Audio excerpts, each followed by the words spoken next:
Good morning aspirants. మీరు కనుక UPSC prelims mains preparation చదువుతూ ఉన్నట్లయితే ఇండియా రష్యా రిలేషన్స్ ఎట్టి పరిస్థితుల్లో మిస్ చేసుకోవద్దు. సో ఎందుకంటే point number 1, India Russia relationships అనేవి 25 years కంప్లీట్ చేసుకున్నాయి. ఆల్మోస్ట్ 2000 yearsలో మనము India Russia bilateral annual summits అనేవి స్టార్ట్ చేయడం జరిగింది. సో అప్పటి నుంచి ఇప్పటి వరకు 25 years బైలేటరల్ యాన్యువల్ సమ్మిట్స్ జరుగుతూ వచ్చినాయి. సో రష్యా అనేది మనకి ఎప్పటికీ ట్రస్టెడ్ ఫ్రెండ్ అండ్ ఇంత డ్యూరేషన్ ఎటువంటి రిలేషన్స్ డిస్టర్బెన్స్ జరగకుండా అవి కంటిన్యూ అవడం అనేది ఒక great event. So second thing వచ్చేసి రష్యన్ ప్రెసిడెంట్ ఉక్రెయిన్ వారు స్టార్ట్ అయిన తర్వాత ఏ కంట్రీ విజిటింగ్ కూడా వెళ్ళలేదు. సో ఒక ఇండియాకి మాత్రమే వచ్చాడు.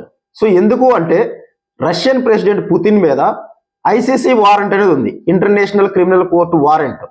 సో అయితే ఇండియాకి వస్తే ఇండియా అనేది అరెస్ట్ చేయడానికి స్కోప్ ఉందా లేదా? సో లేదు కాబట్టే ఇండియాకి రాగలిగాడు.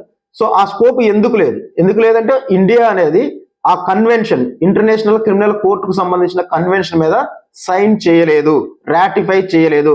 So that we're not bound by the judgement of international criminal court. So ఇదొక యాంగిల్లో ఐసీసీ మీద కానీ లేదంటే ఇండియా రష్యా రిలేషన్షిప్ మీద కానీ ప్రిలిమ్స్ లేదా మెయిన్స్ క్వశ్చన్స్ అనేది you can expect. And third one వచ్చేసి జియో పొలిటికల్ ఫ్యాక్టర్స్.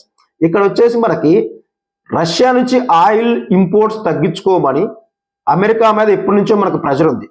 సో అయితే మనకి అమెరికా అనేది బిగ్గెస్ట్ ట్రేడ్ మార్కెట్ అయినప్పటికీ రష్యాతో మన రిలేషన్షిప్స్ అనేవి టైం టెస్టెడ్, ఎప్పటికీ స్ట్రెయిన్ అవ్వవు. సో ఇక్కడ ఇండియా అనేది స్ట్రాటజిక్ అటానమీని డిస్ప్లే చేసి క్లియర్గా ప్రూవ్ చేసింది.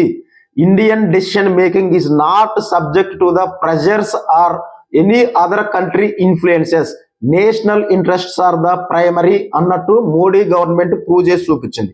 సో ఈ 3 యాంగిల్లో ఎయిదర్ ప్రిలిమ్స్ కావచ్చు, మెయిన్స్ కానీ కావచ్చు, ఇండియా రష్యా రిలేషన్షిప్స్ ని మీరు ఎట్టి పరిస్థితుల్లో ఒమిట్ చేయొద్దు. Thank you.